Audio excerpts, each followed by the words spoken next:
Bienvenidos a un nuevo capítulo. Hoy me encuentro con un invitado que nos va a traer esta información que viene desde el mundo, desde la escritura, que es algo bastante interesante, algo que hace rato queríamos tener en este podcast. Músico, escritor, también deportista, es una persona bastante integral. Hoy me encuentro aquí con Osiel Requejo. ¿Cómo estás, Osiel? Muy bien, gracias por la oportunidad, gracias por esta entrevista que me han concedido. Me siento como que entre nervioso y honrado, pero yo creo que esto va a ser bien entretenido. Sí, bien entretenido el mundo del podcast. Te voy a pedir si te puedo acercar un poquito más o te acercamos un poco más ahí. Ya, listo. Ahí. Esto estamos, bueno, para los que no saben, nos movilizamos hoy a la casa de Osiel, que estuvo también el tiempo para recibirnos, para contarnos un poco, yo creo, a grandes rasgos, ya que yo creo que nos faltaría tiempo y programa para saber todo lo que es el mundo de la escritura, porque es algo en lo personal que me encanta, pero también es un mundo que es difícil de explorar. Es que es un mundo muy complejo, como todas las facetas del arte. No hay nada en el arte a lo que tú te dediques que sea sencillo.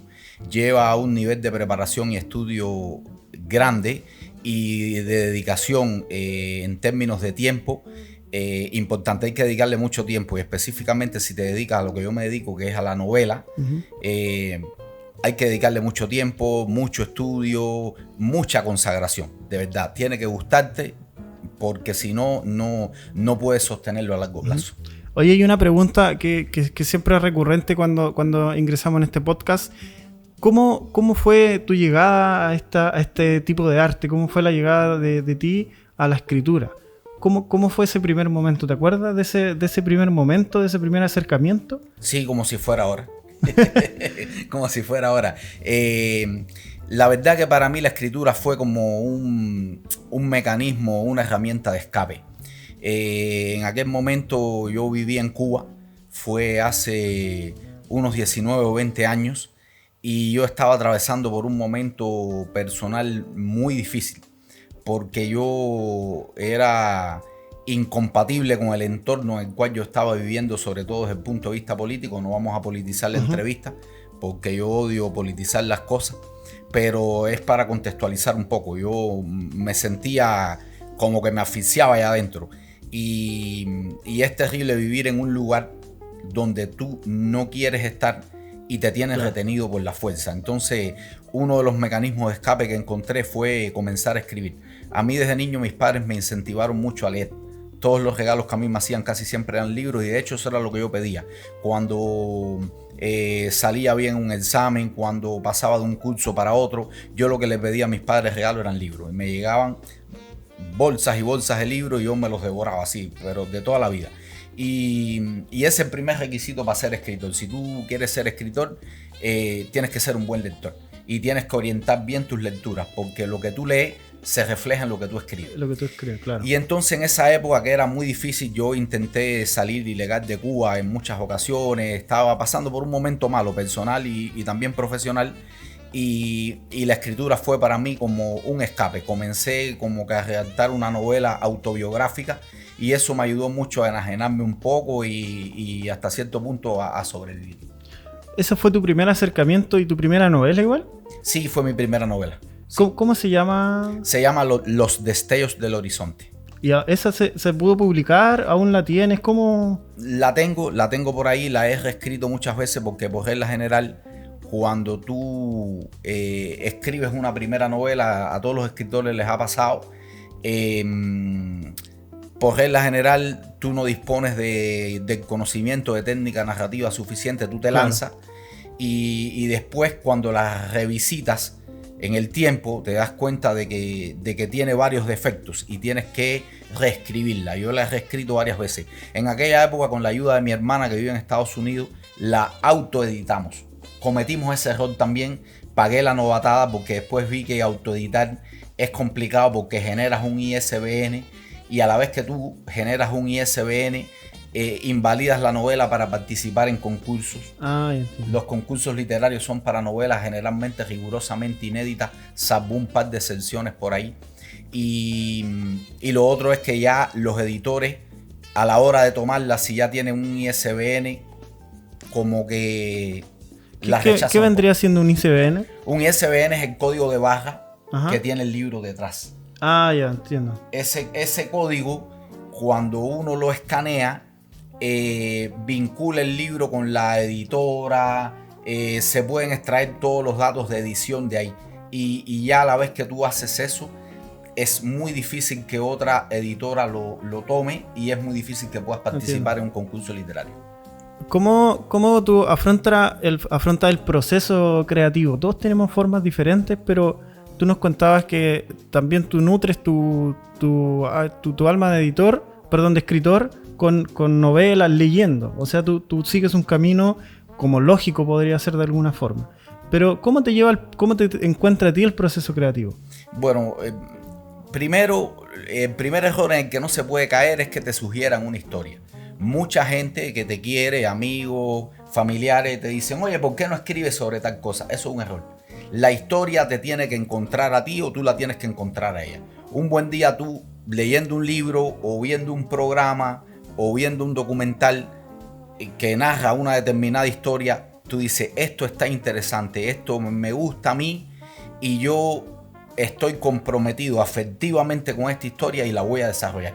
Porque para que una historia te quede bien y tenga poder de persuasión, tú tienes que estar comprometido afectivamente con ella. Tienes que creer en ella y tienes que meterte en los personajes que tú vas a desarrollar como si fueras tú mismo. Uh-huh. Si tú tuvieras que comparar tu proceso creativo de cuando empezaste a ahora, ¿hay cosas que se han ido agregando, cosas que sacaste o te mantienes fiel a tu inicio? Trato de mantenerme fiel a mis inicios, pero como quiera que sea, uno evoluciona. Uh-huh. Y le van sucediendo cosas en la vida que hace que uno vaya reorientando su trabajo. Y mientras más trabajas, mientras más practicas, más experiencia ganas, más destreza ganas, más fácil te salen las cosas. Y obviamente vas evolucionando, vas desechando viejos vicios, vas adquiriendo vicios nuevos, pero que generalmente son para mejor. Siempre hay una entrevista que vi de Guillermo del Toro que me quedó dando vuelta, que él habla, que le preguntan, ¿cómo para ti es el proceso creativo y por qué es tan fácil? Y se ríen todo, y él dice, no es que para mí sea fácil, sino que yo llevo toda una vida viendo cuadros, viendo revistas, viendo imágenes. Dijo, entonces yo tengo en mi mente, en mi cabeza, tengo un almacén lleno de referencias que me ayudan a crear.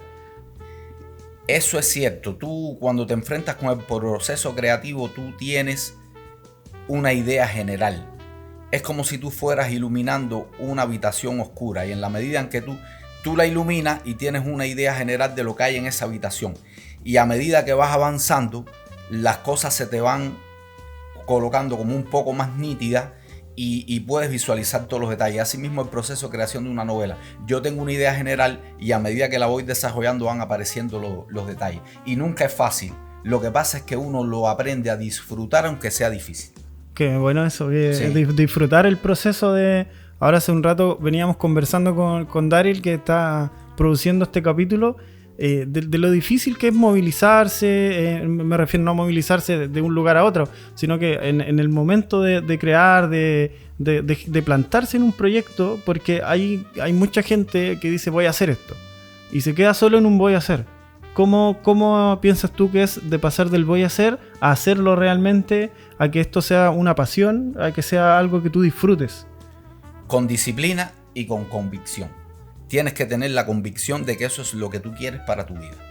De que tú le vas a dedicar tiempo, porque la vida es establecer prioridades y hacer sacrificios. Tú tienes que preguntarte, este sacrificio de yo sentarme todos los días, cada vez que puedo, a las 8 de la noche, hasta las 2, las 3 de la mañana, redactando un capítulo de una novela, revisándolo, puliéndole detalles, yo estoy dispuesto a hacerlo. Yo lo disfruto aunque sea un sacrificio, aunque yo pierda horas de sueño. Si la respuesta es sí, te lanzas, pero tienes que lanzarte sin excusa. Claro, lanzarse con todo, como se dice. Eso. Oye, bueno, esto involucra un poco de tu inicio, de tus comienzos, que hay cosas que tú mantienes. ¿Cómo fue ya el proceso de publicar tu primer libro que vamos a comentar? Coméntame primero, ¿cómo fue tu primer libro? ¿Cuál es? Porque tú te dedicas al género de las novelas. De novela histórica. Específicamente novela histórica, aunque mi primera novela, como yo te comentaba ahorita, no es una novela histórica, es más bien una novela autobiográfica de ciertos pasajes de mi vida cuando yo estaba intentando salir ilegal de Cuba. de cosas que me pasaron desde el punto de vista personal y yo quise plasmarla en una novela. Y esa la autoedité en Estados Unidos. Costeamos entre mi hermana y yo la edición y bueno, obviamente no nos fue bien, pagamos la novatada porque para tú meterte en ese ámbito tienes que tener conocimientos que en aquel momento nosotros no teníamos. Nos lanzamos y ya. Y fue un acto valiente. Claro. Tengo los ejemplares, algunos de ellos por ahí todavía guardados, pero me sirvió por lo menos como aprendizaje. Ahora ya después para llegar a editar con editoriales profesionales, fue un camino bastante largo. Yo en el 2006, 2008 por ahí, comencé a escribir una novela histórica que se llama Aceldama. El Aceldama es el campo del alfarero, el campo donde Judas Iscariote se suicidó. Y yo empecé a escribir esa novela porque yo vi en el 2006 que la National Geographic publicó un manuscrito antiguo, o sea, publicó la traducción de un manuscrito antiguo que se llama el Evangelio de Judas, donde Judas nos brinda su versión de los hechos que los odiaron a él, a los demás apóstoles y a Jesucristo, pero contada desde su perspectiva, donde él dice que él era el discípulo preferido y que Jesús le encargó a él como misión todo esto de la traición y de entregarlo, para así liberar a Jesús de su cuerpo físico y que ascendiera y se convirtiera en una divinidad, por fin sin el peso, sin el lastre de ese cuerpo físico. Y a mí me pareció una buena tesis para una novela, claro, y la comencé a desarrollar. Una premisa interesante. Sí. Entonces comencé en el 2008 y la terminé en el 2011, pero cuando la terminé todavía estaba en Cuba, no tenía los medios materiales ni los contactos para publicarla, y entonces ahí tuve la pregunta que se hacen todos los escritores novelas. Ya tengo la novela, ¿qué hago con ella? Y me puse a pensar y a pensar y a pensar y a pensar. Por la noche no dormía pensando qué yo iba a hacer con esa novela. Y me acordé de que en Cuba hay un escritor muy reconocido que se llama Leonardo Padura. Leonardo Padura en este momento es candidato a Premio Nobel de Literatura. Escribe predominantemente novelas policíacas, aunque también ha incursionado en la novela histórica. Y un buen día, yo trabajaba allá en una unidad de cuidados intensivos y me llegó una paciente que era vecina de Leonardo Padura. Y entonces hablé con ella, le pregunté si lo conocía, ella me dijo que claro, que ella los conocía, que era amiga de la mamá de Leonardo, que era lo que yo quería. Y yo le dije, yo quiero una entrevista con él. Y ella ese día habló con él, me llamó por la noche y me proporcionó su contacto, su número, y yo lo llamé. Y él me dijo, dime concretamente qué es lo que tú necesitas, porque la persona que tú enviaste a hablar conmigo no supo explicarme bien. Y yo le dije, mira, lo que pasa es que yo soy escritor novel, tengo una novela y necesito que tú me la revises y me digas si sirve o no sirve, y si sirve, que me ayudes a publicarla. Silencio en la línea, el hombre se quedó pensando y me dijo, mira, yo esto no lo hago ya, porque me ha traído muchos sinsabores, muchas enemistades. No todo el mundo está preparado para que le digan que lo que escribió no sirve. Si tú estás listo para una crítica negativa, tráeme la novela. Y así me la aparecí sin conocerlo en su casa. Y el día que llegué me dijo, me voy a leer la primera página. Si la primera página me cautiva, ahí yo te reviso. Y se leyó una página, 2, 3, 4, 5. Se leyó un capítulo ahí delante de mí. Y me dijo, déjamela, que yo te voy a revisar la novela y vamos a ir trabajando. Yo soy muy exigente. Él alterna periodos en Cuba, periodos en España. Y así hacíamos. Cuando él estaba en Cuba, se leía un pasaje, me indicaba lo que yo tenía que corregir y me lo devolvía. Y así estuvimos un año, entre el 2011 y el 2012. Y logramos hacerle las correcciones pertinentes a la novela, dejarla lista para presentársela a un editor. Y él, con los contactos que tiene, sobre todo en el mundo literario en España, tiene en el mundo entero, pero me ayudó. Y ya te digo, una persona, a él y a su esposa, Lucía López Col, que es escritora también, les tengo mucho que agradecer. Porque fueron de esas pocas personas que uno se encuentra en el camino y que le brindan una ayuda desinteresada y que te dicen, vamos, continúa, que tú puedes, porque casi todo el mundo te intenta tirar para abajo. Exacto. No vas a poder, esto es muy difícil, no, yo te aconsejo que lo dejes. Él no. Desde un primer momento, los dos, tanto él como su esposa, me alentaron a que continuara. Que me estaba imaginando en mi cabeza la escena de mientras él leía. ¿Qué hacías? ¿Tú lo mirabas? Yo estaba ansioso, estaba nervioso porque en ese momento me estaba jugando el todo por el todo. Si él me decía, esto no sirve, pues hasta ahí llegué. Y yo estaba muy nervioso, pero funcionó, fui valiente y funcionó. Y de hecho él me lo dice todavía, compadre, usted fue valiente a aparecerse así en mi casa con ese manuscrito en una mochila y tocarme la puerta así sin conocerme. Y hoy en día pues somos grandes amigos y me ha ayudado mucho. Es una persona que casi todo lo que yo he logrado como escritor se lo tengo que agradecer a él, la verdad.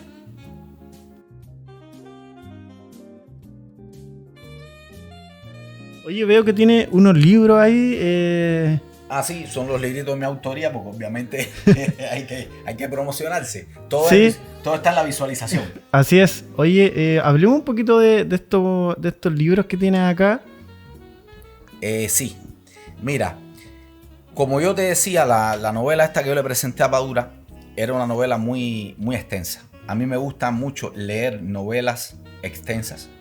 De hecho, mi novela preferida, cuando me preguntan cuál es la mejor novela que yo me he leído en mi vida. De hecho, es una pregunta que te traía. Ya. No, pero comenta, ¿cuál es tu...? Si me tuviera que quedar con una novela, he leído novelas muy buenas. Cada cual, yo, por ejemplo, estoy suscrito a un sitio, a una página que se llama ¿Qué leer? Y ahí tengo sugerencias literarias. Y siempre dicen los 30 libros que deberías leer antes de ponerte viejo. Los 100 libros que todo hombre debería leer en su vida. Pero yo creo que uno tiene que hacer una lista propia. Y si yo tuviera que escoger de todas las novelas que me he leído, Los hermanos Karamazov de Fyodor Dostoyevsky. ¿Los hermanos? Los hermanos Karamazov de Fyodor Dostoyevsky, que es un escritor ruso. Que es uno de los principales exponentes de la novela social rusa del siglo XIX. Es una novela que tiene 1200, 1300 páginas más o menos, muy larga, muy extensa, pero muy bonita, con un contenido muy humano, porque la literatura es eso. La literatura es para plasmar de una manera vehemente los conflictos humanos. Si no, no sirve. La literatura es de lo humano. Oye, ¿hay alguna diferencia o hay... no sé, me refiero a que se separen mucho entre la literatura europea, la latinoamericana, no sé, la asiática? ¿Se separan mucho en cuanto a la novela? El contexto social me imagino que es diferente, pero el trasfondo se separa demasiado uno del otro, ¿o no es tan así? Es que toda novela tiene un hilo conductor común y tiene un espíritu común, que es el deseo del escritor de plasmar lo mejor posible esa historia, y que el deslumbramiento que esa historia provoca en él, podérselo transmitir a cientos de miles de personas. Eso es lo difícil de la literatura. Cómo tú convences, cómo tú dotas a tu historia de un poder de persuasión tal que lo que esa historia tú viste en ella o causó en ti se transmita a muchas personas. Ese es el fin de la literatura. Y cuando tú te lees una novela de cualquier lugar, de cualquier época, en todas palpita el mismo espíritu, pero obviamente tienen diferencias culturales, regionales. Hay barreras espaciotemporales y de cultura que no se pueden transgredir ni siquiera en la literatura, y esa influencia se ve. Por ejemplo, cuando tú lees una novela de un escritor norteamericano, enseguida te das cuenta, porque los escritores norteamericanos son maestros en la economía de recursos. Usan pocos adjetivos, oraciones cortas, descripciones cortas, párrafos cortos, no son muy rimbombantes, no tienen un estilo muy enfático. Sin embargo, el escritor europeo es un poco más grandilocuente. Pero eso también varía de escritor a escritor. Así más o menos funciona la cosa. Me acuerdo una vez en una conversación que tuvimos, habíamos un grupo de personas y hay algo que siempre me quedó dando vuelta, que ahora hace un poco de mención. ¿Cuál es tu opinión personal y también como escritor en cuanto a la cultura hablemos un poco, no sé si de Chile, pero de Latinoamérica en general, en cuanto a la lectura, en cuanto a la escritura y en cuanto a la ortografía? Es que mira, los tiempos modernos, los tiempos que corren, lamentablemente conspiran contra todo eso. Hoy en día se vive muy rápido, ya lo de ayer hoy es antiguo. Me pasó el otro día fui a hacer un trámite notarial y una persona me vio con un libro en la mano y me dijo, mira, con un libro en la mano, qué antiguo. Y yo me quedé así, dije, ahora resulta que es antiguo y obsoleto andar con un libro en la mano. Bueno, pues me quedaré antiguo y obsoleto porque a mí me gustan los libros. Y no voy a abandonar mi gusto ni mis tradiciones por lo que dicte la moda. Yo igual tengo un Kindle. Yo tengo ahí más de 500 libros en una biblioteca electrónica, pero igual nunca me he deshecho de mis libros ni me voy a deshacer y voy a seguir comprando libros porque me gusta, porque el goce espiritual que me provoca leer un buen libro, eso no lo sustituye nada ni nadie. También tiene algo romántico. Sí, entonces yo no sé si, yo creo que no es privativo de Latinoamérica, yo creo que el mundo entero está así, se ha ido perdiendo desgraciadamente el gusto por la cultura. En aras de opciones de entretenimiento más fáciles, más al alcance de la mano, y no culpo a nadie por eso.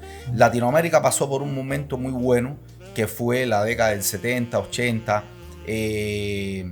y quizá un poco más atrás, hasta los 60, por allá, los 50, cuando una editora que se llamaba Carmen Balcells descubrió todos estos escritores que fueron los integrantes del gran boom de la literatura latinoamericana. Mario Vargas Llosa, Gabriel García Márquez, ese fue el momento de esplendor de la literatura. Y Carmen Balcells como editora contribuyó mucho a eso, porque ella le enseñó a los escritores que tenían que darle valor a su obra, que tenían que pelear por su obra, que el dinero tenía que ir del editor al escritor y nunca a la inversa, nunca pagar porque te publicaran un libro. Si tu obra era buena te tenían que pagar por tu trabajo, y eso ya en el mundo moderno casi que no se ve. Todos esos logros de Carmen Balcells se han ido por la borda, porque ahora cada vez que tú le tocas la puerta a una editorial, como mejor sale es que te ofrezcan una coedición, que tú coloques un poco de plata también de tu bolsillo para contribuir a la edición del libro, y muchos escritores se ven obligados a entrar por esa puerta. Yo mismo me vi obligado a entrar por esa puerta, así es. Pero es el signo de los tiempos. Y hay que adaptarse, hay que sobrevivir. Lo que yo sí sigo defendiendo la cultura, yo sí sigo defendiendo la literatura, yo sí sigo defendiendo las opciones culturales más válidas, más profundas, y que me digan lo que quieran. Claro. Yo creo que una de las frases que más he dicho en todo este tiempo es que es difícil es vivir de la cultura tanto económicamente como hacer cultura. A veces no es tanto lo económico porque uno lo va a hacer igual. En el sentido de que porque a uno le llena hacer cosas que tengan que ver con cultura en general. A veces la gente se le olvida que la pintura es parte de la cultura, del arte en general, la escritura. Ellos se concentran en que la cultura es solo una cosa. Lo mismo pasa a lo mejor con el mundo del deporte, que se involucra, que se cree que solo una cosa es el deporte, pero aquí es algo más global. O sea, vivir de la cultura, hacer cultura en un país como Chile, por ejemplo, es difícil. No sé si tú piensas diferente o...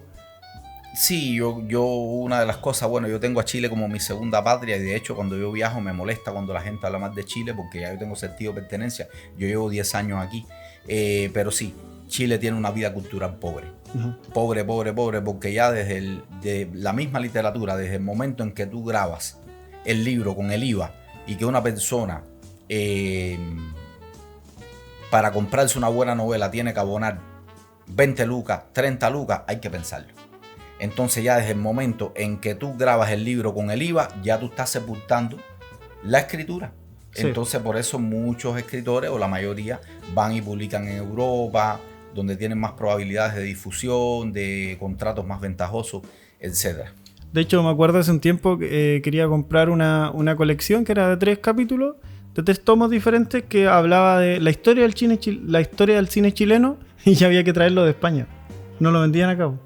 Se compraba y te lo importaban. Y al final salía como 90.000 pesos un libro que en la página aparecía 30, pero con el importe, con todo, claro, traerlo, etcétera, al final... Sí, me pareció muy curioso que no estaba acá, pues había que comprarlo afuera. Es difícil, es complicado, y bueno, estamos viviendo tiempos que son un poco duros desde el punto de vista económico, y por supuesto que si una persona tiene que elegir, porque la cultura muchas veces es un lujo, ¿no? Uno antes de hacer arte y cultura tiene que vestirse, tiene que calzarse, claro, tiene que alimentarse, entonces las prioridades van cambiando.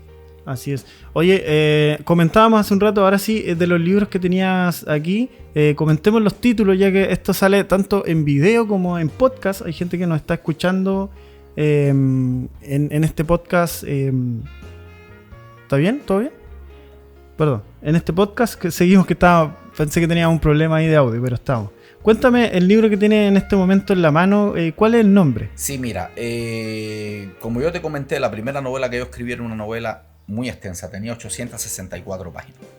Y cuando yo se la presenté a Leonardo y empezamos a trabajar para su corrección, nos dimos cuenta, obviamente, de que estaba estructurada en 4 partes y que cada parte podía funcionar como una novela independiente. Y la sugerencia que él me hizo fue que a la hora de publicarla, la fragmentara, porque cada una de esas partes funcionaba como una novela independiente. Y yo le hice caso, porque es mucho más difícil publicar una novela de 864 páginas que una novela de 250. Claro. Y la fragmenté en cada una de esas 4 partes y la fui publicando. No como una saga, pero como libros que estaban relacionados unos con otros. Como que pertenecían a un universo... Sí, común.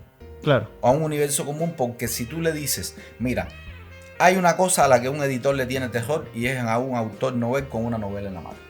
Pero a lo que más miedo aún le tiene un editor es a un escritor novel con una saga en la mano. Le tienen terror. Entonces es muy mal paso llegar con una... Es muy mal comienzo llegar a una editora con una saga en la mano. Entonces yo llegué modestamente con esta novela. La novela grande se llama Acerdama, que es el campo del alfarero, como te comentaba ahorita, el lugar donde Judas se suicidó. Pero yo opté por el libro segundo que componía la novela, que es este, que se llama Contra los herejes, Adversus hereses, contra los herejes. Es una novela histórica que está basada en la vida de un obispo cristiano del siglo II después de Cristo que se llamó Ireneo de León. Ireneo era discípulo a su vez de otro obispo que se llamaba Policarpo de Esmirna, y Policarpo a su vez fue discípulo del apóstol Juan. Fueron casi que discípulos de las personas que caminaron y que vieron a Jesús, y eso hacía que esta gente tuviera una fe inquebrantable. Y Ireneo fue educado y formado para comulgar con el cristianismo ortodoxo. En esa época había muchas sectas dentro del cristianismo. Ireneo fue educado para unificar el cristianismo en una sola doctrina y todas las que difirieran de esa doctrina ortodoxa, eliminarlas. Entonces, en esa ciudad, que es la actual Lyon en Francia, que en aquella época se llamaba Lugdunum, que era un asentamiento romano, los romanos habían conquistado las Galias, que es la actual Francia. Policarpo, que era su maestro, lo envía a él a ser obispo de esa ciudad, pero con una misión secreta. En esa ciudad ellos tenían la certeza de que de ahí salían muchas copias del Evangelio de Judas. Y él fue ahí con la misión de encontrar a las personas que escribían el Evangelio de Judas, lo reproducían, lo publicaban y lo diseminaban de manera clandestina, de encontrarlas y, si era preciso, eliminarlas. Eliminar la fuente de ese Evangelio apócrifo, que no circulara más porque no venía bien con la doctrina cristiana y era un escrito que podía cambiar los cimientos del cristianismo. Y por eso lo envían a él. Y cuando él llega a la ciudad, él se encuentra con personas que difieren de él en cuanto a pensamiento.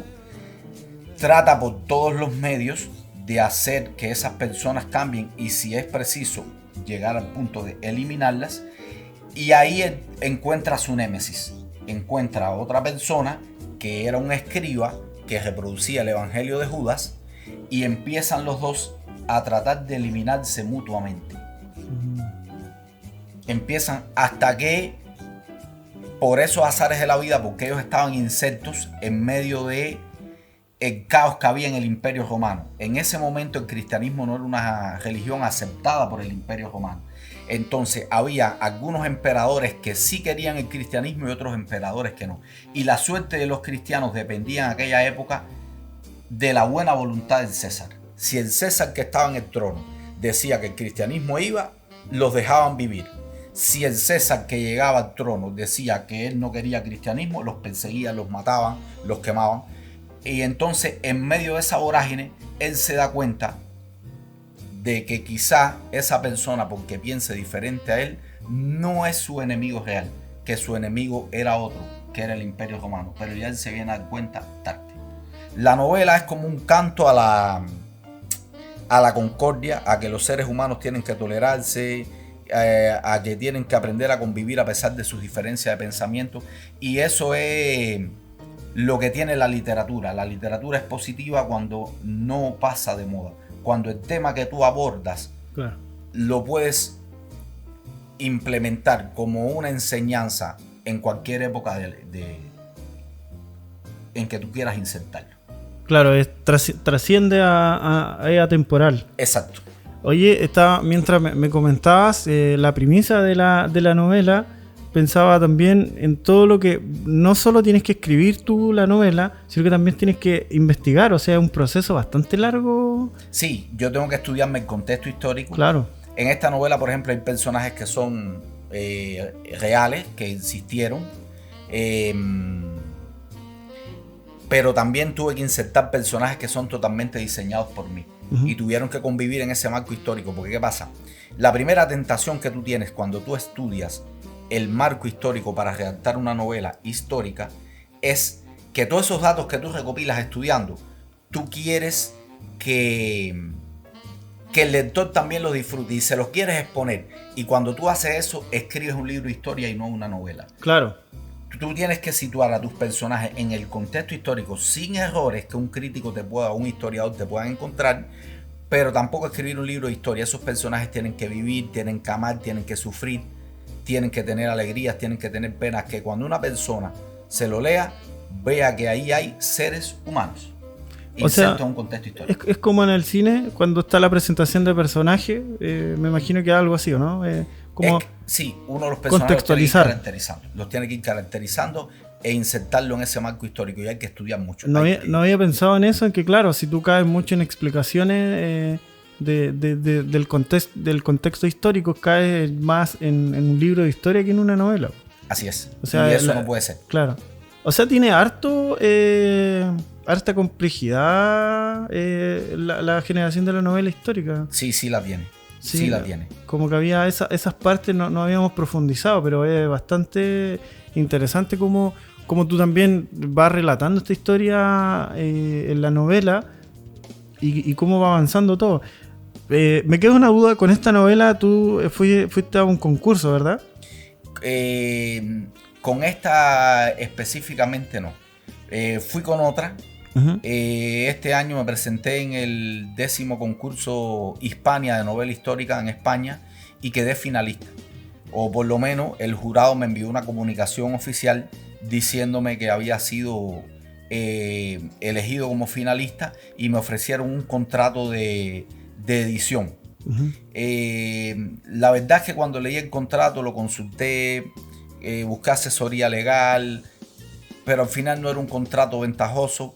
Y yo creo que si una novela es finalista de un concurso, la deben publicar sin que tenga que mediar ningún amarre económico. Exacto. Entre el autor y el editor. Y por eso lo rechacé, pero sí me quedo con que fui finalista del 10º Premio Hispania de Novela Histórica. ¿Finalista tú te refieres a ganar el concurso? O sea, ¿que solo tú quedaste no. o tú y otros más? Sí, los finalistas generalmente cuando hay un concurso literario se presentan 200, 300, 1000 novelas. Y de esas escogen 10, 5. Ya. Uh-huh. Hay un comité de lectura que elige las mejores. Y de esas 10 o 5 o 3 que eligen, hay una que es la que gana. Pero esas quedan como finalistas. Y por regla general a esos finalistas se les ofrece un contrato de edición. Ya. Claro, porque yo desconozco cómo funciona el sistema en general. Como hablábamos delante, todo tiene su propia regla y su propio hilo conductor. Pues, entonces, sí, después vamos a hablar un poquito de los concursos literarios. Ahí te voy a explicar cómo funciona. Tenemos otro libro acá, Dosiel, La encarnación del verbo. Sí, este ya es un poquito más grande, ¿no? Es que la edición en términos estéticos y de calidad es mucho mejor. Esta segunda edición fue mejor. Las 2 veces que te he visto tomar tus libros, los tomas con harta propiedad y felicidad. Me gusta eso. Claro. Sí. El artista siempre está orgulloso de su obra. Por supuesto, sabes, como si fueran mis hijos, es mi realización personal. Sí. Hay mucho en mi trabajo aquí, muchos años. Sí, la gente que no nos está viendo en este momento, que nos está escuchando por Spotify, también estamos en YouTube. Bueno, podrán también... ¿hay forma de dejar los links? De que yo me pueda comprometer a dejar los links de tus libros para donde se puedan obtener. Sí, es que las editoriales los han dejado en los sitios. El primero está en la página de la editorial Verbum, que es una editorial española, pero además está en Buscalibre, está en Amazon, está en Carrefour, en Book Depository, en el Corte Inglés, en casi todas las plataformas de distribución masivas virtuales de libros está.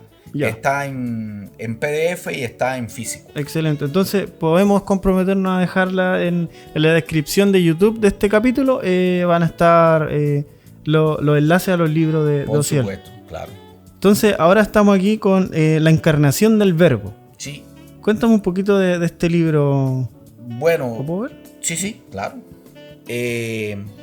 Forma parte de esa novela grande que yo escribí. Es el libro tercero de la novela. Porque lo que yo hice a lo largo de la redacción del libro fue como un viaje en el tiempo de ese manuscrito que es el Evangelio de Judas. En la primera parte, que se llama el Evangelio Empirio, es cómo Judas va llevando un diario de su vida junto a Jesucristo, que después eso se transforma en el Evangelio de Judas. Y las demás partes de la novela es cómo ese evangelio va viajando a lo largo del tiempo hasta que lo encuentran en 1970 unos campesinos en unas montañas en Egipto. Y cómo va pasando de mano en mano entre los marchantes de arte hasta que en el 2006 National Geographic publica la traducción.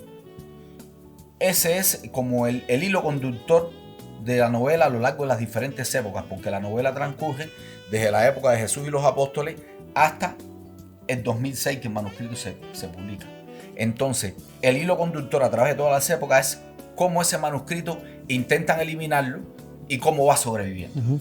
Entonces, esta transcurre en Alejandría en el siglo IV. Esta en Lyon, Francia, en la actual Lyon, Francia, en el siglo II después de Cristo. El Adversus. Sí. Esta, la encarnación del verbo, transcurre en Alejandría en el siglo IV. Y ahí tomé como contexto histórico la vida de otro obispo cristiano que fue Atanasio de Alejandría. Atanasio también fue educado en el contexto de un cristianismo muy ortodoxo.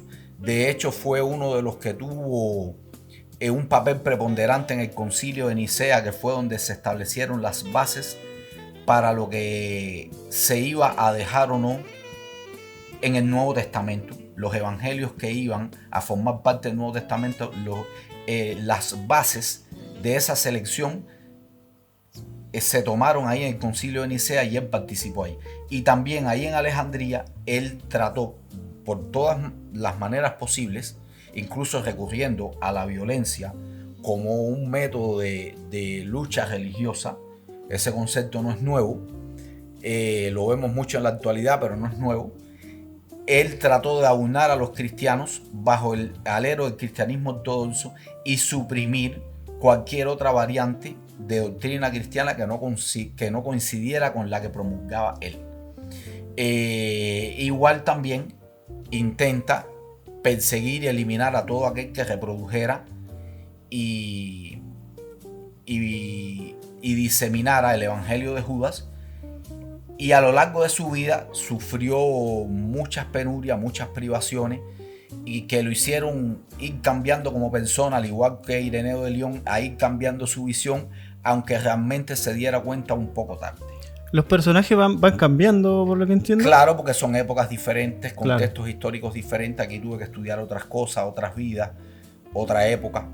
¿Hay algún personaje que lo unifique? Que digan en algún punto? O por ejemplo, en este libro que se hable de personajes que aparezcan en el anterior. En este libro al final tú te das cuenta de que hay algunos que son descendientes ya entiendo. de los de aquí, de los de esta época. Y es también, pero el hilo conductor fundamental es el manuscrito. Cómo ese manuscrito va pasando secretamente de mano en mano, tratando de que no lo eliminen, y de que algún día vea la luz. Oye, ¿pero este manuscrito existió? Sí, existió. Ese manuscrito lo encontraron, como te dije, eso es real. Unos campesinos en la década del 70 en unas montañas en Egipto, en una especie de cueva, lo encontraron y ellos obviamente no sabían qué era y lo pusieron en manos de un marchante de arte local. Y así fue pasando de mano en mano, hasta que unos académicos vieron cuál era el contenido, qué era lo que decía. Lo tradujeron. Y al final lo pusieron en manos de la National Geographic y ahí un conjunto de expertos lo tradujo. Lo que se pudo traducir porque estaba muy deteriorado por el tiempo, había perdido muchos fragmentos, otros se vendieron, porque a medida que eso va pasando en el mundo de los marchantes de arte, te dicen, te vendo una página. Claro.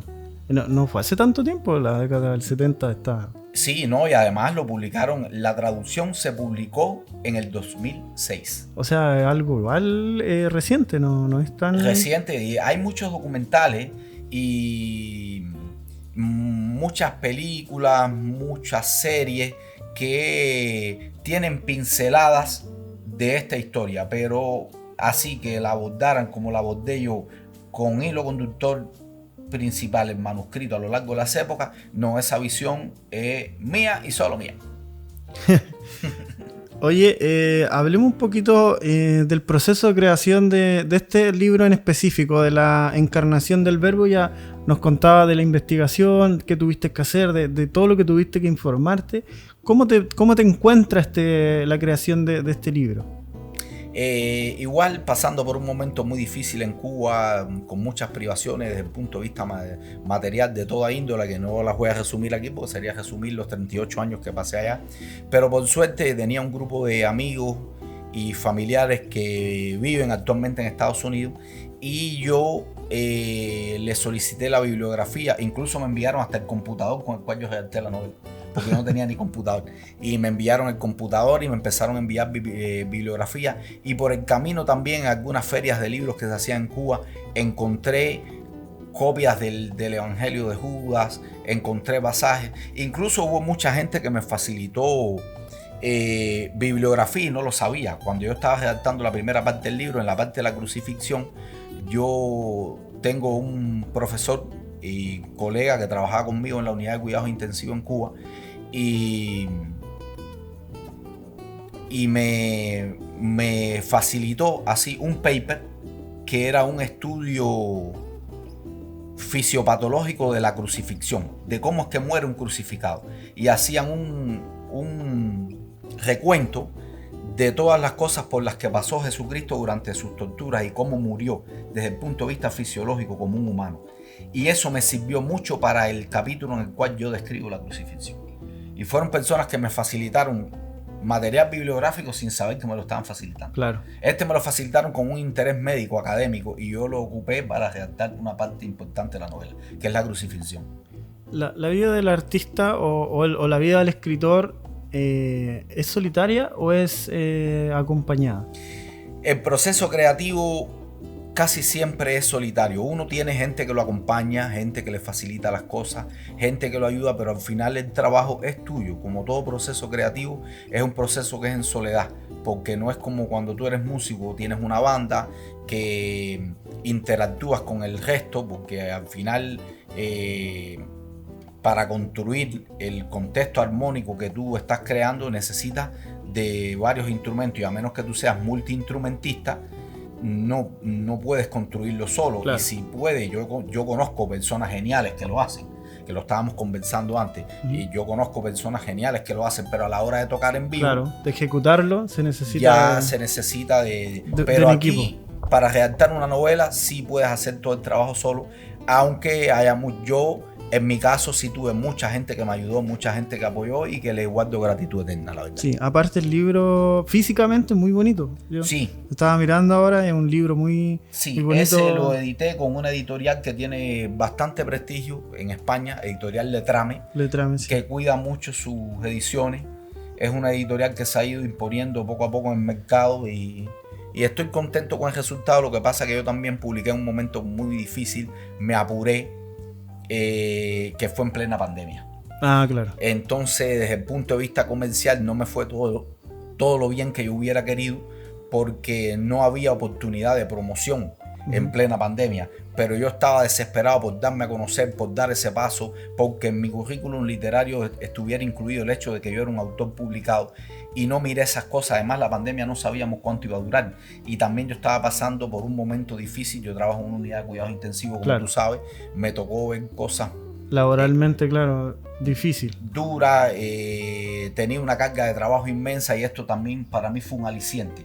Me ayudó desde el punto de vista espiritual a sobrellevar un momento bien oscuro. Eso también te quería comentar, ya entrando en algo más profundo y que viene de la interna. Para ti, ¿qué es? La escritura nos comentaba una frase que saca al humano, pero para ti, aparte de ser algo sanador, ¿cómo te gusta abordar tu proceso como creador en el sentido personal? Porque te ayuda tanto a sobrellevar el cansancio, el estrés, te ayuda a lo mejor... Hay gente que no le gusta relacionar las cosas. Yo he hablado con algunos que dicen, no, sabes que para mí no me gusta pensarlo así, me gusta pensarlo así. Pero yo creo que todos tienen una visión diferente. ¿Cómo es tu visión de ya cuando el proceso tú necesitas hacerlo? Porque hay un momento que uno dice, yo no necesito hacer esto. Sí, es que siento como un pálpito, como una pulsión, como un deseo. Ya tengo que escribir. Mi mente, mi cuerpo me lo va pidiendo. A eso voy, claro, se siente como algo... Se siente el deseo. No sé cómo explicarlo, pero se siente... Es eso, es una pulsión. Claro. ¿Tú te has pillado en momentos inadecuados, por decirlo de alguna forma? ¿O que estás en otra cosa y te pilla y necesitas por último escribirlo en una servilleta? No. A mí sí me gusta para leer y para escribir tener un buen momento. Por ejemplo, yo soy un gran admirador de Mario Vargas Llosa. Tengo ahí casi que toda su obra. Me gusta leer mucho, y uno de mis sueños es conocer al maestro algún día. Y cuando leo lo que él mismo escribe, sus notas biográficas y todo, dice que durante su vida en París él leía mucho, pero leía muy mal, que muchas veces leía hasta caminando por la calle. Y yo eso lo admiro, porque no tengo esa capacidad. Me gusta para leer tener un espacio, estar tranquilo en mi casa, o a veces cuando estoy en turno, si el turno me lo permite, la dinámica de trabajo me lo permite, pero estar en un lugar donde nadie me moleste, donde nadie me esté conversando, para poderme concentrar en lo que estoy leyendo. Yo abordo el proceso en soledad y con tranquilidad, pero sí se siente esa pulsión de abordarlo, esa necesidad de hacerlo para ser feliz, porque esto en definitiva yo lo hago porque me hace feliz. No la felicidad esa tonta que tú sientes cuando te compras algo. Te compras un computador, o te compras un micrófono, o te compras algo que te sirva desde el punto de vista material y te produce una felicidad que es indudable, a todos nos gusta, es como adictiva, pero es una felicidad efímera. A mí esto me produce una felicidad duradera, la que es de verdad, claro, la que no se acaba nunca. Qué bonito eso, Ociel, como tú... Me gusta cómo te has expresado todo el capítulo sobre de partida tu obra y cómo tu proceso de escritor. Yo creo que dentro de lo que ha pasado en estos capítulos, el escritor, por lo que estoy sintiendo, por lo que estoy viendo, habla con mucha propiedad y sinceridad. Me refiero de su proceso. Sí, es que para dedicarte a eso tienes que creer en esto. Yo no lo hago, ni te lo juro, no lo hago buscando reconocimiento. Obviamente me gustaría ser un escritor mucho más reconocido, me gustaría llegar a un público mucho mayor, me gustaría que un día una de mis obras se llevara al cine, se hiciera una serie. Por supuesto que yo tengo ese deseo. Si te lo diría sería mentira, sería un deshonesto. Claro. Pero me siento contento con lo que hago, me hace feliz. Si tengo 2 lectores, 2 lectores. Si tengo 100, 100. Si tengo 1000, 1000. Pero la felicidad que me produce a mí redactar una novela, eso no me lo quita nada ni nadie, eso es lo que yo me llevo. Y esto que tú ves, lo que yo te estoy diciendo, bueno, tú sabes que no preparamos un guión, ni tú me dijiste que me ibas a preguntar. Esto ha sido improvisado, yo he ido hablando de lo que me ha ido naciendo, y esto me nace precisamente por eso, porque es genuino, porque yo estoy hablando de una cosa en la cual yo creo, de la cual yo estoy convencido. No tengo que esgrimir argumentos falsos, no tengo que edulcorar esto para que la gente me crea. No me interesa si me creen o no, porque yo me creo a mí mismo. Oye, ahora me gustaría que habláramos hacia la cámara. Ajá. ¿Qué consejos primero le darías tú a los escritores que están partiendo? Vamos por esa parte primero. que amen lo que hacen. Tienen que amar lo que hacen, si no van a fracasar. Tienen que tener mucha paciencia, mucha fuerza de voluntad. Hay que leer mucho, hay que estudiar mucho, hay que reorientar las lecturas, hay que leer los clásicos, y hay que escribir. Hay que escribir.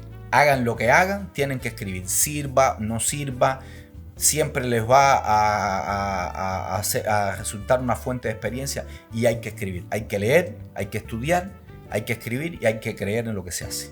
Y de la parte logística, ¿cómo tú les recomendarías partir? De la parte ya que tiene que ver con sentarse a escribir, el proceso. ¿Cómo tú le dirías, mira, o cómo le sugerirías, mira, parte así, o lo que a ti más te funciona? Primero hay que estudiar y saber acerca de lo que se hace. La novela tiene una estructura, hay que dominar cuál es la estructura de la novela, cómo se construye, cuáles son los elementos que componen una novela, porque si no estás dando palos de ciego y no te resulta. Claro, no se trata de armar un rompecabezas, pero sí hay que tener dominio de cuál es la estructura y cuáles son los componentes de la novela para poderlos imbricar y que funcione, porque la magia de construir una novela es que el lector no note que es un constructo. ¿Verdad? Que el lector no note que yo diga, para esta novela yo voy a elegir un narrador omnisciente en tercera persona. Voy a elegir personajes históricos y personajes que voy a crear. Eso, cómo yo estructuro los diálogos, la descripción, el marco espacio-temporal, el narrador, el argumento, todos esos bloquecitos que componen la novela hay que imbricarlo de tal manera que cuando ese constructo final, que de hecho no se note cómo están imbricados unos con otros. Uh-huh. Y eso, para saber, hay que hacer cursos de técnica narrativa, hay que leer sobre técnica narrativa y hay que escribir, hay que practicar. El autodidacta llega a un punto que ya tiene que comenzar a buscar eso que decís tú, a estudiar. Ahora hay cursos en línea, hay cursos en YouTube incluso. Sí. ¿Tú eres partidario de eso igual? Yo sé que internet no es la panacea, pero a veces igual puede tener harta opciones que ayudan. Es que hay que filtrar la información. Hay que ver bien, porque tú sabes, estamos viviendo un mundo ahora donde cualquiera hace un reel y opina de lo que sea. Yo veo mucha gente que incluso no son médicos opinando de medicina, recomendando determinadas recetas y determinados medicamentos. Y ojo, hay que tener cuidado, hay que buscar las fuentes idóneas. Yo les recomiendo, hay un sitio que es escritores.org. escritores.org. Ahí hay recursos para escritores, hay muy buenos cursos. Ahí se resumen todos los concursos de teatro, de cuento, de relato, de novela. Que se metan a esa página y que busquen los recursos que son acordes para cada uno. Osiel, cuéntanos ahora, ¿en qué estás tú actualmente como escritor? ¿En qué te encuentras hoy en día? Estoy redactando una novela que es un proyecto bastante ambicioso, que me tiene absorto, pero que me ha gustado mucho. Estoy escribiendo una novela que se desarrolla en la época de las cruzadas, pero bueno, eso vamos a dejarlo para los próximos segmentos. Ya, pues. Estoy actualmente redactando una novela que se desarrolla en la época de las cruzadas, entre la segunda y la tercera cruzada, en el reino de Jerusalén, y toco el tema de los caballeros hospitalarios. Pues en Tierra Santa, ahí en Jerusalén, en la época de las cruzadas, hubo varias órdenes militares, y la más notoria de todas es los templarios, la orden del Temple, por toda esa mística que rodea a los templarios, de que eran los custodios del Santo Grial. Pero de verdad, las tres órdenes más poderosas eran los hospitalarios y los teutónicos. Y elegí los hospitalarios porque precisamente eran monjes, eran guerreros, y muchos de ellos ejercían la medicina. No eran médicos propiamente tal, pero ejercían la medicina. De hecho, el nombre completo de la orden era la Orden de los Caballeros del Hospital de San Juan de Jerusalén. Ellos fueron los pioneros en aplicar el concepto de hospital como lo conocemos en la vida moderna. Tenían un hospital en Jerusalén que tenía entre 1.000 y 2.000 camas. Y de hecho fueron pioneros en el traslado de heridos y personas damnificadas en caso de desastre. Que ahora es un poco irrisorio, pero tenían unas ambulancias que eran camellos, parejas de camellos. Y así trasladaban los heridos en camillas entre camello y camello, pero eran como el SAMU de Jerusalén. Claro. Cuando había un desastre, algo que pasaba en la ciudad, había varios heridos, ellos acudían al lugar con sus camellos, extricaban a los heridos, se los llevaban al hospital. De hecho, tenían hasta una unidad ginecostétrica que la atendían monjas de la orden, y unidades pediátricas donde le prestaban asistencia a los huérfanos. Ellos criaban niños con la ayuda de las monjas, que ellos le llamaban oblatos. Entonces, pues nada, estoy escribiendo una novela donde el personaje principal es un caballero hospitalario, que es uno de estos niños. Es hijo de un grupo de peregrinos que van a Jerusalén, mueren por el camino y los hospitalarios lo adoptan y lo crían. Y estoy en eso y me ha gustado porque es el marco histórico donde se ve el conflicto de la Tercera Cruzada entre Saladino de parte de los musulmanes y Ricardo Corazón de León de parte de los cristianos, ese enfrentamiento legendario que hubo entre ellos en la Tercera Cruzada. Todo eso lo toco en el marco histórico y estoy bastante ilusionado con el resultado final de la novela. Me gusta, voy por 248 páginas en este momento. Y ahí voy, estoy ilusionado con el trabajo. Oye, las premisas de tus libros son bastante interesantes en el marco histórico que tú nos comentas. La verdad yo quedo con los tres, el productor igual ahí nos hace que sí, que con las tres sinopsis pequeñas que nos has dado de los libros, bastante interesante. Sería interesante verla en el cine, me gustaría... A mí también, pero necesitamos unos cuantos millones de dólares para llegar ahí. Sí, lo que pasa es que... algún día llegaremos. Pero mira, sabes que un día conversamos, lo que es más caro hoy en día en el cine no es tanto la producción, me refiero de equipos, de cámara, de etcétera, sino que las locaciones y los artefactos como tal. Sí. Eso es como hoy en día, porque cada vez se está perdiendo. Se pierde más, por ejemplo, lo que conversábamos aquí de la espada, que te hubiese gustado a lo mejor... que fueron gladios romanos. Claro, y es difícil de encontrar, entonces imagínate por una película tener, no sé, 20 de esas. Sí. A veces eso es lo más complejo. Pero sí, sería bastante interesante lo que queda hoy en día en la animación. Animación digital. Para allá va todo. Para allá va todo. Sí.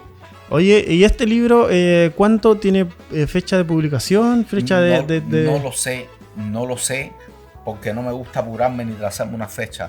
Y además porque no tengo todo el tiempo del mundo para dedicárselo. Yo tengo muchas áreas de interés que me gusta desarrollar, aunque a una de las cosas que más le dedico es a la escritura.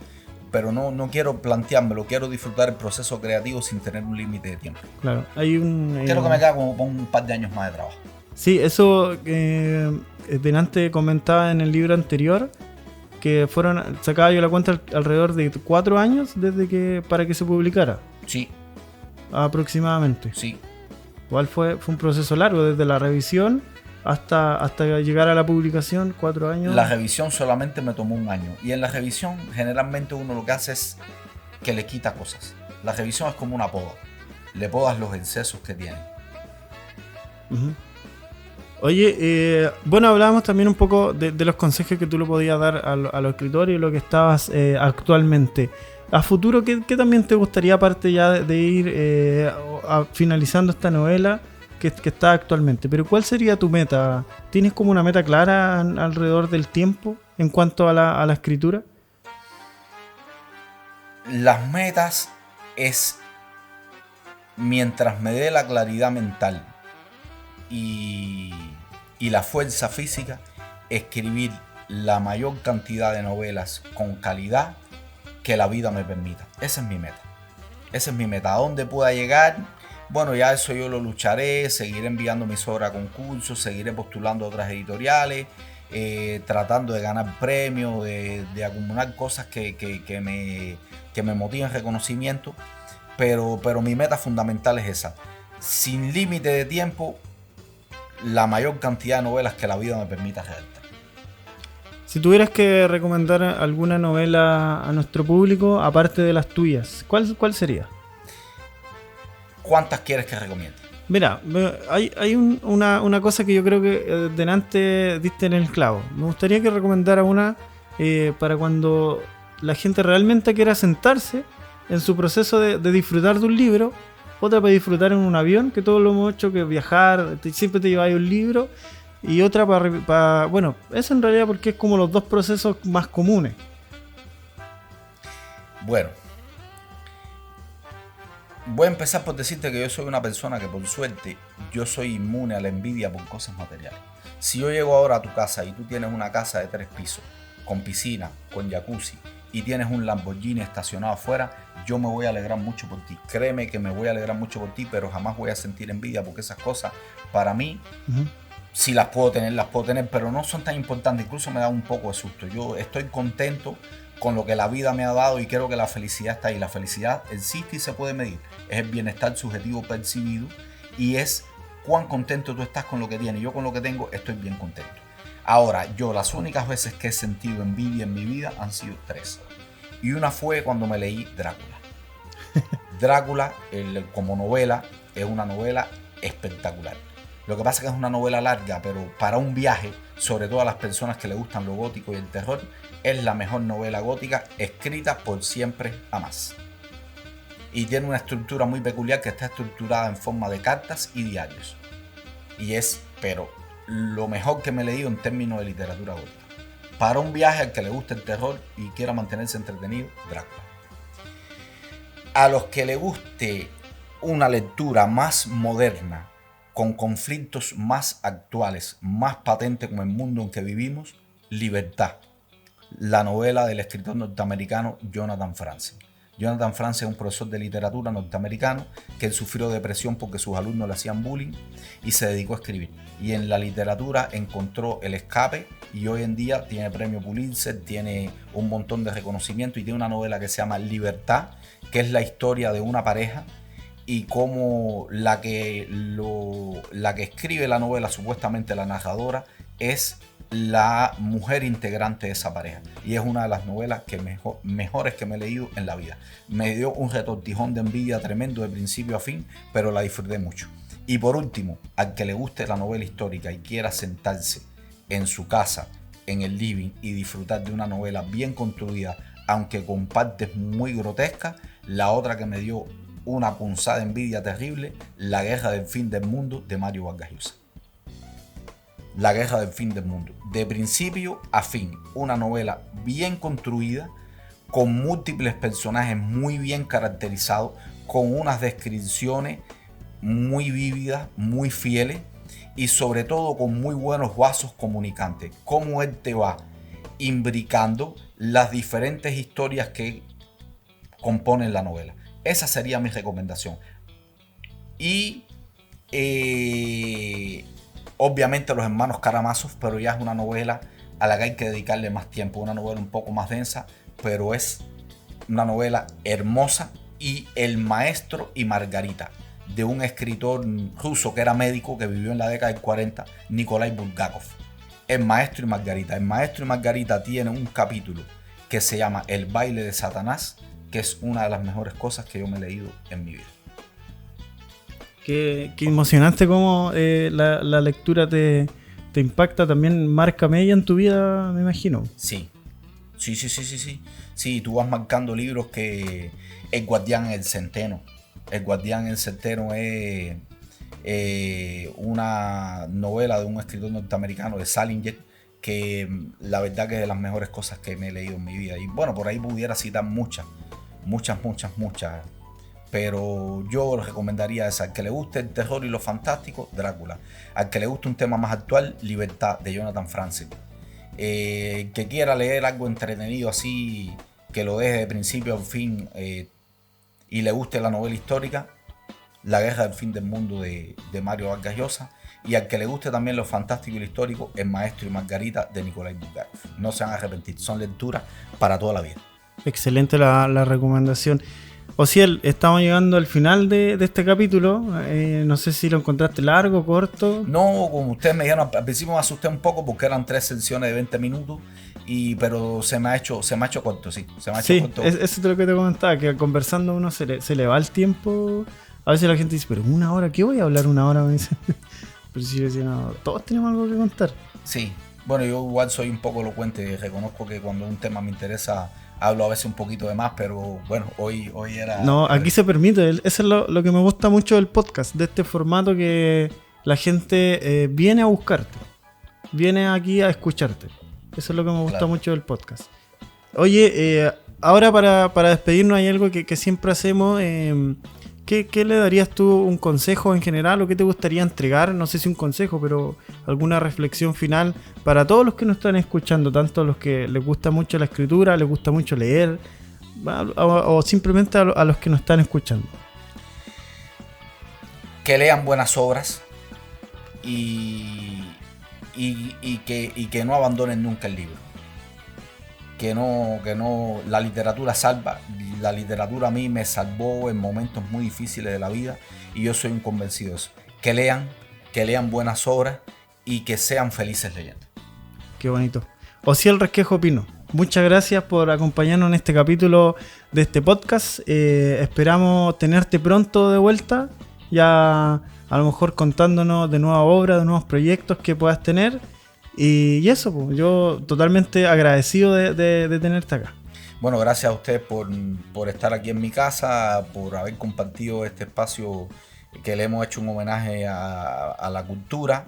Y bueno, que se repita esta instancia con otras personas y que no decaigamos en esta cruzada porque lo bueno no se pierda. Claro, que no muera el arte. Eso. Muchas gracias y bueno, a todos los dejamos invitados también a disfrutar de este y otros capítulos que tenemos disponibles acá en este podcast, en este capítulo tan especial también que nos acompañó Osiel hablando un poco a grandes rasgos de todo lo que es el mundo de la literatura y la escritura. Muchas gracias por estar al pendiente y a la escucha de estos capítulos. Nos vemos en una próxima edición.